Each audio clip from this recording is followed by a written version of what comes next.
नमस्कार दोस्तों, क्या हाल है। मैं हूँ शीतल और ड्रामा एक्सपो में आपका स्वागत है। अब तक आपने देखा कि हुईग्यूम पर करवाए हमले को लेकर दोनों धुरंधरों में टशनबाजी होती है, जिसमें सुयोल समझ जाता है कि इंस्पेक्टर ताक मिनसू के केस पर फिर से छानबीन करके वो सही ट्रैक पर जा रहा है। अब आगे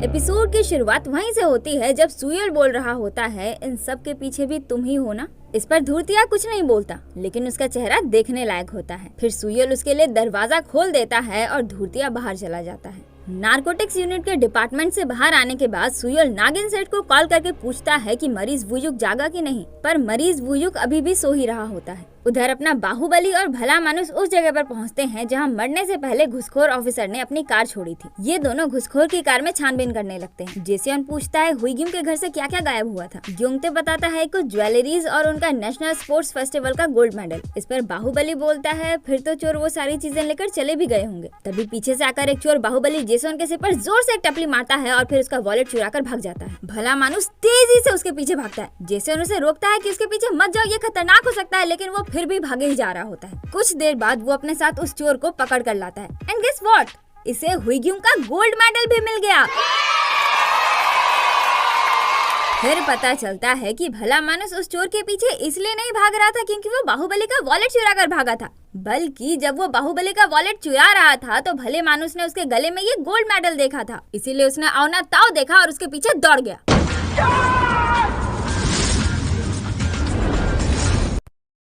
अब अपना बाहुबली बहुत खुश, वो बोलता है तुम तो सच में हमारे लकी चार्म हो बच्चे, जलवा है हमारा। फिर ये लोग चोर से पूछते हैं कि उसने ये गोल्ड मेडल कहाँ से चुराया। चोर बोलता है मैंने चुराया नहीं, मुझे ये मिला था उस कार के अंदर से, और घुसखोर की कार की तरफ इशारा करता है। जेसियन खुश होकर बोलता है इसका मतलब उस घुसखोर ने ही हुईग्यूम के घर में वो सब रखा था। अब ये दोनों बहुत खुश कि अपनी हाइपर अलबेली अब छूट जाएगी, उसे जेल में नहीं रहना पड़ेगा।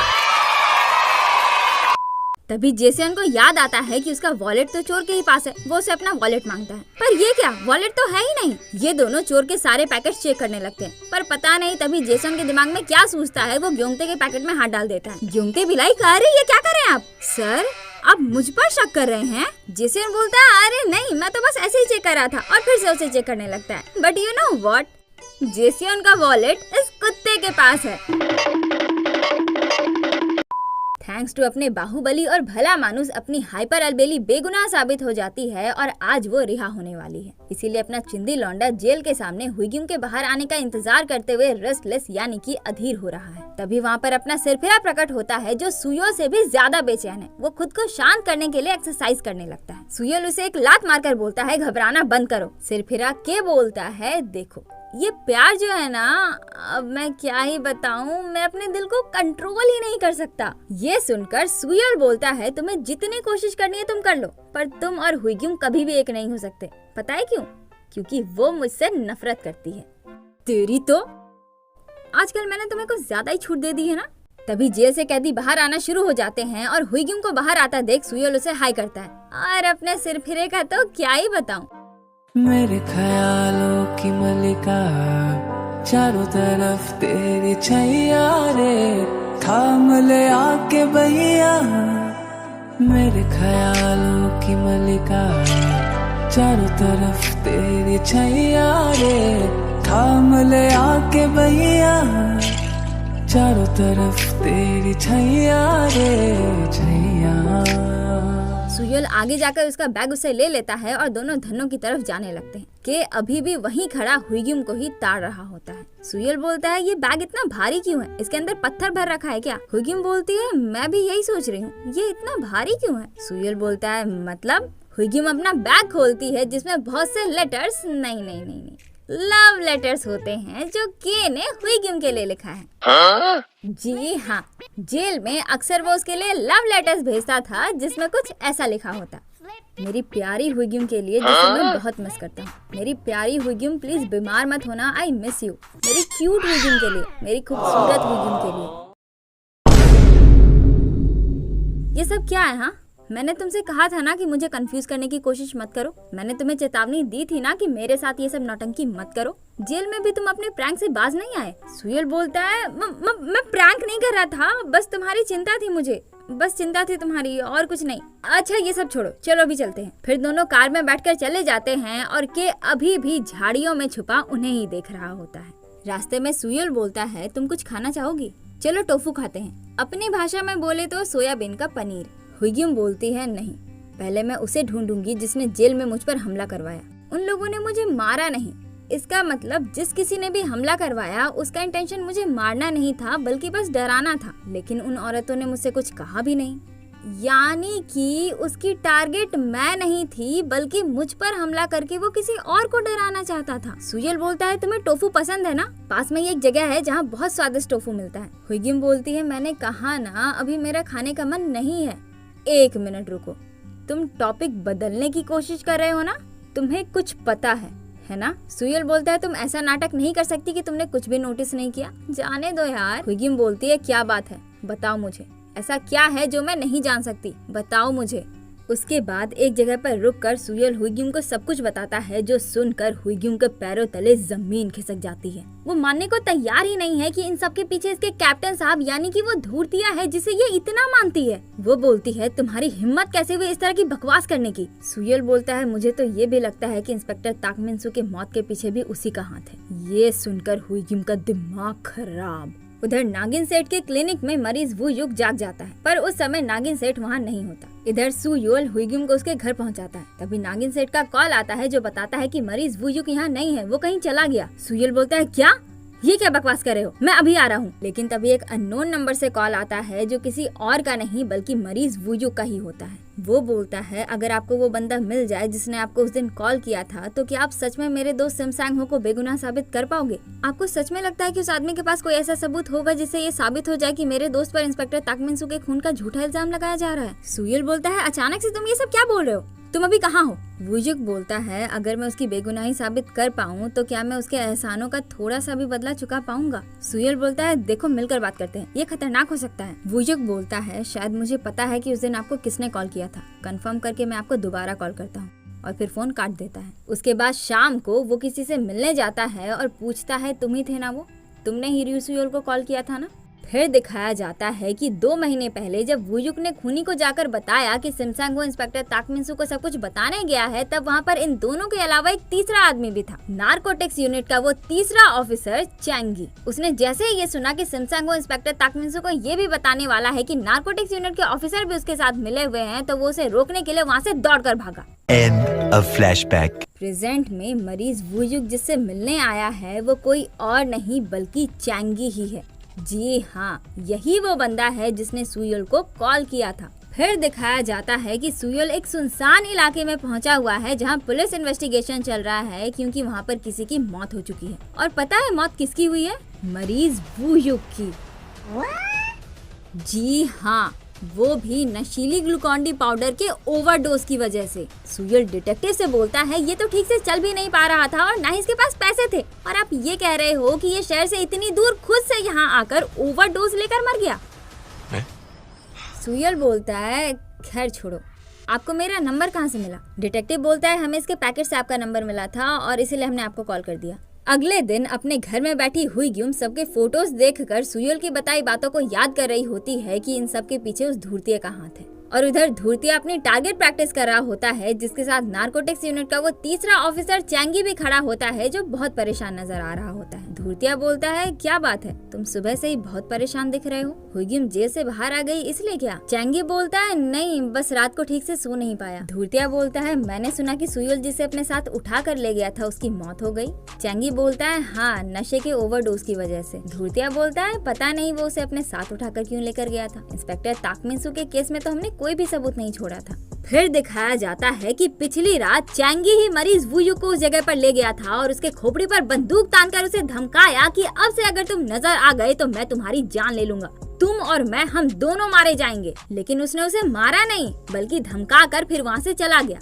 तभी वहाँ पर एंट्री हुई स्वैगर वुमनिया के उस खास आदमी की। जी हाँ, इसी ने ओवरडोज देकर उसे मार डाला। End A flashback. प्रेजेंट में खास आदमी स्वागर बोमनिया को कल रात की रिपोर्ट दे रहा होता है, जिसमें पता चलता है कि ये लोग धूर्तिया और उसके आदमियों पर नजर रखे हुए थे, जिसमें पता चला कि मरीज वू युग कुछ तो जानता है और वही पता करने के लिए वो कल रात उसके पास गया था, पर अपने आखिरी सांस तक भी उसने उसे कुछ नहीं बताया। और अब इसे शक है कि नारकोटिक्स यूनिट का वो तीसरा ऑफिसर यानी कि चैंगी कुछ तो जानता है। स्वागर बोमनिया बोलती है कोई प्रॉब्लम तो नहीं होगी ना। खास आदमी बोलता है मैंने जो वुयुक को मारा उस वजह से, आप चिंता मत कीजिए, कोई प्रॉब्लम नहीं होगी, उसने मेरा चेहरा देख लिया था इसलिए मुझे उसे मारना पड़ा। स्वागर बोमनिया यांग बोलती है ठीक है, उन लोगों पर नजर बनाए रखो। उसके बाद दिखाया जाता है कि रात को अपना चिंदी लौंडा नारकोटिक्स यूनिट के उसी तीसरे ऑफिसर चैंगी के पास जाकर पूछता है कि तुमने मरीज वुयुक को क्यों मारा। चैंगी बोलता है क्या? सुयल बोलता है 2 महीने पहले तुमने ही मुझे कॉल किया था ना। चैंगी बोलता है आप ये क्या बकवास किए जा रहे हैं। सुयल बोलता है जिस आदमी ने 2 महीने पहले मुझे कॉल किया था उससे मिलने से पहले मरीज वुयुक ने उस फोन बूथ से सिर्फ 2 लोगों को ही कॉल किया था,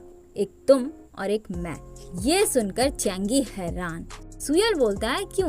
उस समय तुम्हारे अंदर थोड़ा बहुत जमीन बचा हुआ था इसलिए तुमने मुझे कॉल किया था, तो अब तुमने उसे क्यों मारा? हाँ, क्योंकि अब तुम्हारे मन में उस धूर्तिया का डर है इसलिए तुमने मरीज वुयुक को मार दिया। चैंगी बोलता है मैंने उसे नहीं मारा। सुयल बोलता है तो क्या वो तुम थे जिसने 2 महीने पहले मुझे कॉल किया था? चैंगी बोलता है तुम क्या चाहते हो? सुयल बोलता है तुम्हारे पास अब 2 रास्ते हैं। तुमने कहा था कि तुम्हारे पास एक सबूत है जिससे सिमसंग हो बेगुनाह साबित हो सकता है, या तो वो सबूत तुम मुझे दे दो या फिर उस धूर्तिया के पास जाओ और उसे सब कुछ बता दो। चैंगी उसका गिरेबान पकड़कर बोलता है तुम अब ये सब क्यों कर रहे हो? हाँ, जब मैंने तुम्हें कॉल किया था तब मेरा विश्वास क्यों नहीं किया? तुमने ऑलरेडी जब अपना साइड चुन लिया है तो उसी के हिसाब से चलो ना, अब तुम कर भी क्या लोगे? सुयल बोलता है मैं थक गया हूँ मैं इस पछतावे की जिंदगी को जी कर। तुम भी तो थक गए होंगे है ना। ये सुनकर चैंगी उसका गिरेबान छोड़ देता है और सुयल वहाँ से चला जाता है। अगले दिन अपनी हाइपर अलबेली फिर से उसी रेस्टोरेंट के बाहर उस धूर्तिये से मिलने जाती है जहाँ पिछली बार दोनों ने बैठकर बातें करी थी, जिसमें हुईग्युम ने धूर्तिये को उस साइको के बारे में सब कुछ बताया था। बिना ज्यादा समय गवाए अपने थियरीज देकर वो सीधा धूर्तिया को कन्फ्रंट करती है ये पूछकर कि जो कुछ भी हुआ क्या उसके पीछे आप थे। उसकी सारी थियरी सुनने के बाद धूर्तिया बोलता है मुझे पता था, तुम्हें एक ना एक दिन पता चल ही जाएगा, तुम काफी स्मार्ट हो हुईग्युम। ये सुनकर हुईग्युम इमोशनल हो जाती है और इमोशनल डायलॉग्स मारने लगती है कि आपने ऐसा क्यों किया, आपने इंस्पेक्टर ताक मिन्सू और जूनियर ऑफिसर ग्योंगजुन को क्यों मारा, ये गलत है एंड ब्ला ब्ला ब्ला। उसके जवाब में धूर्तिया बोलता है अच्छा एक बात बताओ, सरकार जो हमें सैलरी देती है सिर्फ उन चंद पैसों के लिए हम क्रिमिनल्स को पकड़ने के लिए अपनी जिंदगी दांव पर क्यों लगाए? हाँ, और फिर उठकर जाने लगता है। हुईग्युम बोलती है अगली बार जब मैं आपसे मिलूंगी तो वो आपको अरेस्ट करने के लिए होगा। उधर बार में बैठा चैंगी गहरे ख्यालों में खोया होता है। तभी उसे एक अल्कोहल के बोतल पर एक टैग लगा दिखता है जो देखकर उसे पास्ट की बातें याद आने लगती है जब इंस्पेक्टर ताक मिन्सू ने उसकी मदद की थी।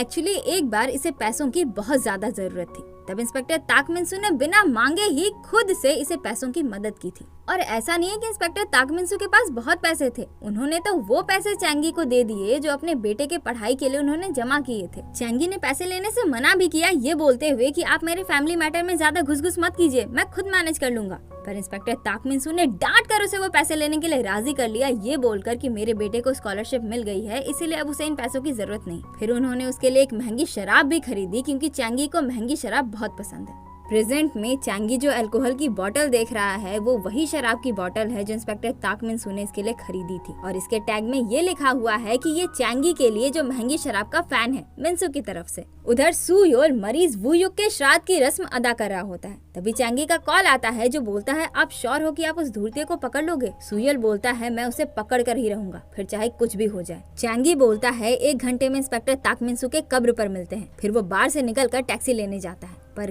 कोई उसकी फोटो खींच रहा होता है और पता चलता है कि ये तो खास आदमी है। अरे हाँ, स्वागर बोमनिया ने तो इसे इन लोगों पर नजर रखने को बोला था ना। हो गया स्यापा, मेरे को तो ऐसा धक हो रहा है। स्वागर बोमनिया यांग धूर्तिया को कॉल करती है और बोलती है मुझे लगता है तुम मुसीबत में पड़ने वाले हो, बार बार इस तरह से प्रॉब्लम्स पर प्रॉब्लम्स आएंगे तो तुम पर भरोसा करके मैं तुम्हारे साथ पार्टनरशिप कैसे कंटिन्यू करूंगी? धूर्तिया बोलता है मतलब? स्वागर बोमनिया बोलती है मैंने तुम्हारे साथ हाथ मिलाने के बारे में सोचा इसीलिए मैं तुम लोगों पर नजर रख रही थी और इसी दौरान मुझे कुछ बहुत इंटरेस्टिंग मिला और एक वीडियो क्लिप धूर्तिया को भेजती है। वेल, ये क्लिप कल रात की है जब सुयोल चैंगी से बात करने के लिए गया था। ये देखकर धूर्तिया का दिमाग खराब, वो अपने कार में बैठकर तेजी से उसे भगाते हुए ले जाता है। Hurry up, my friend.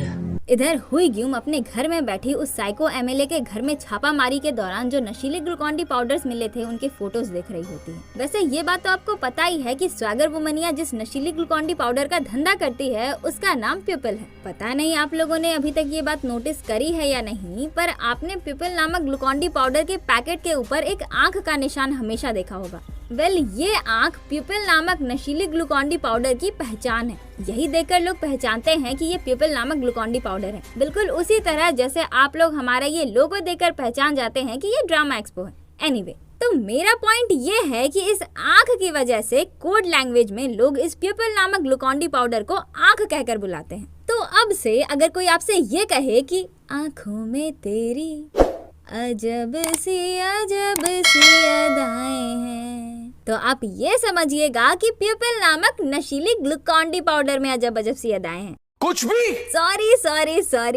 For the bad joke. Let's get back to episode. उस फोटो को देखकर अपनी हाइपर अलबेली उसी छपड़ी की बताई बातों के बारे में सोचने लगती है जिसने इंस्पेक्टर ताक मिन्सू के कहने पर मृत जोंग यूना के लिए एक नेकलेस में हिडन कैमरा लगाया था। वैसे आपको ये छपड़ी याद तो है ना? अपनी हाइपर अलबेली जोंग योन सू नामक किसी छपड़ी से मिलने गई थी जो इंस्पेक्टर ताक मिन्सू के मौत के बाद से छुप कर रह रहा था। हाइपर अलबेली को देखते ही वो भागने की कोशिश करने लगता है, पर अपनी फाइटर वमनिया से कोई बच पाए भला? वो उसे कूट देती है। उसके बाद वो छपड़ी अपनी हाइपर अलबेली को मृत जोंग यूना के घर लेकर जाता है और पता चलता है कि इंस्पेक्टर ताक मिन्सू ने इस छपड़ी से एक खुफिया कैमरा बनवाकर मृत जोंग यूना के घर भिजवाया था। छपड़ी बताता है कि मैंने वो कैमरा एक नेकलेस में डालकर उसे दिया था। उस छपड़ी ने हुईग्यूम से कुटाई खाने से पहले यानी कि उससे मार खाने से पहले उसे ये बताया था कि वो आँख यानी कि प्यूपल नामक नशीली ग्लूकॉन डी पाउडर रशिया से आती है। कोरिया आने से पहले स्वैगर वुमनिया और उसका खास आदमी रशिया में रहते थे और वहीं से अपना धंधा चलाते थे। वो तो बाद में जब इनका आँख वो चूहे यानी कि धूर्तिया और टीम चोरी करने लगे तब ना इन्हें कोरिया आना पड़ा और फिर इन्होंने अपना धंधा यहीं जमा लिया। वैसे तो ये दोनों कोरिया के ही निवासी हैं, पर यहाँ रहते नहीं हैं। फिलहाल ये दोनों कोरिया इसीलिए आए हैं क्योंकि इनकी नशीली ग्लूकॉन डी को कोई चुरा रहा है और उन्हीं चोरों को पकड़ने के लिए ये दोनों यहाँ आए हैं और ये लोग उन चोरों को चूहा बुलाते हैं। छपड़ी ने कहा था कि अगर तुम उन लोगों को पकड़ना चाहती हो तो तुम्हें उस जगह से पता लगाना होगा जहाँ कोरियन रशियंस रहते हैं। उसकी बात को याद करके प्रेजेंट में हुईग्यूम जब उन जगहों को सर्च करती है तो पता चलता है कि साइको जब एमएलए था तो एक बार वो उस जगह को विजिट करने गया था। एंड गेस व्हाट, वहाँ पर जो फोटोज क्लिक किए गए थे उसमें साइको के साथ साथ खास आदमी और स्वैगर वुमनिया भी थी। बट हुईग्यूम ने तो अभी तक इन दोनों को देखा नहीं है, तो इसके लिए ये फोटो बेसलेस ही है। तभी दरवाजे पर एक बच्ची आती है जो बोलती है मैं आपकी नई पड़ोसी हूँ, हम लोग अभी यहाँ शिफ्ट हुए हैं। हुईग्यूम जैसे ही दरवाजा खोलती है खूनी के जमूरे वहाँ पहुँच जाते हैं और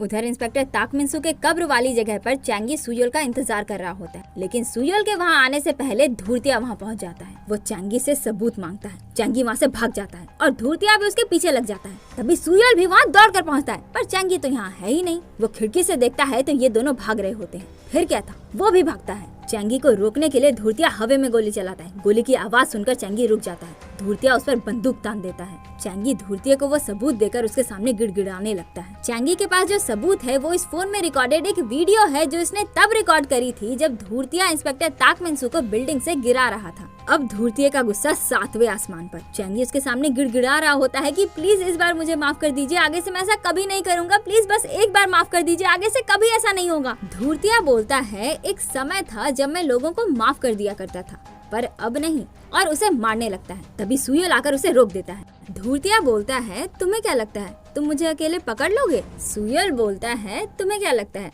मैं अकेला आया हूँ?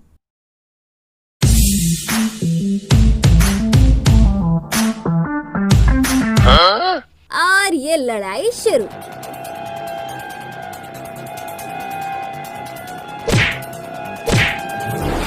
सुयोल रूपी सिरफिरा उसे पछाड़ देता है और वो मोबाइल उसके पैकेट से निकाल लेता है। धूर्तिया बोलता है तुम सिर्फ यही अपने साथ लेकर जाने वाले हो? सुयोल बोलता है नहीं, तुम भी मेरे साथ चल रहे हो। शायद ये आखिरी बार है जब तुम्हें बाहर की हवा में सांस लेने का मौका मिल रहा है, इसीलिए अच्छे से सांस ले लो, ठीक है? धूर्तिया बोलता है तो फिर हुईग्यूम का क्या?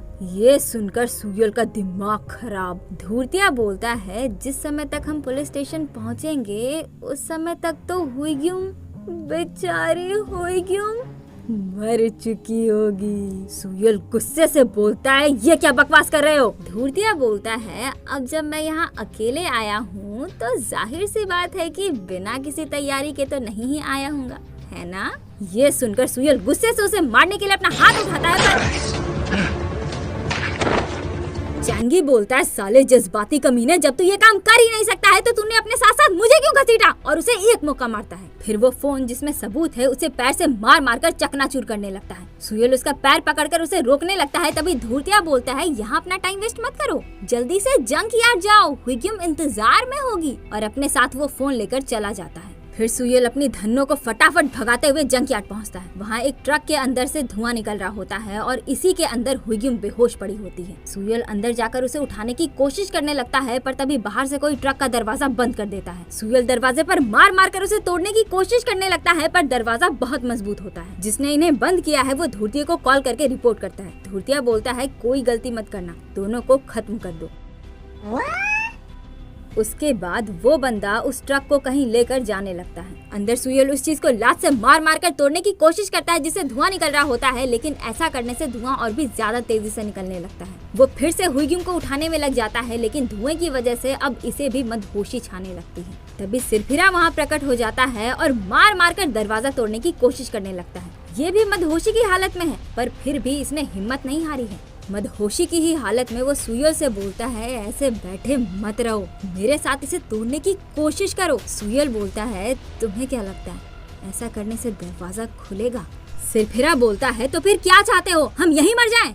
तू बस एक बहुत बड़ा जज्बाती है और कुछ नहीं कर सकता। और अकेले ही दरवाजे पर मारने लगता है। उसकी बात सुनकर सुयोल हंसने लगता है। फिर उठकर ये भी सिरफिरे के साथ मिलकर दरवाजे पर मार मार कर उसे तोड़ने की कोशिश करने लगता है। दरवाजे पर मारने की आवाज से हुईग्यूम को भी होश आ जाता है और वो देखती है कि सुयोल दरवाजे पर मार मार कर उसे खोलने की कोशिश कर रहा है। फिर क्या था, वो भी हिम्मत जुटाकर खड़ी होती है और अब ये तीनों साथ मिलकर दरवाजे पर मारने लगते हैं। इन सब बातों से अनजान वो ट्रक ड्राइवर जिसे धूर्तिया ने हमारे धुरंधरों को मारने का काम दिया है वो मस्त ट्रक चलाने में लगा होता है और ये तीनों मदहोशी की हालत में एक साथ जान लगाकर दरवाजे पर मारे जा रहे होते हैं। धुएं की वजह से इनकी हालत बहुत ही ज्यादा खराब हो चुकी होती है पर फिर भी बिना हार माने ये तीनों दरवाजे पर मारे जा रहे होते हैं। बहुत कोशिशों के बाद फाइनली एकता की शक्ति असर दिखाती है और दरवाजे का लॉक टूट जाता है और ये दोनों दरवाजे पर लटक जाते हैं और यहीं पर ये एपिसोड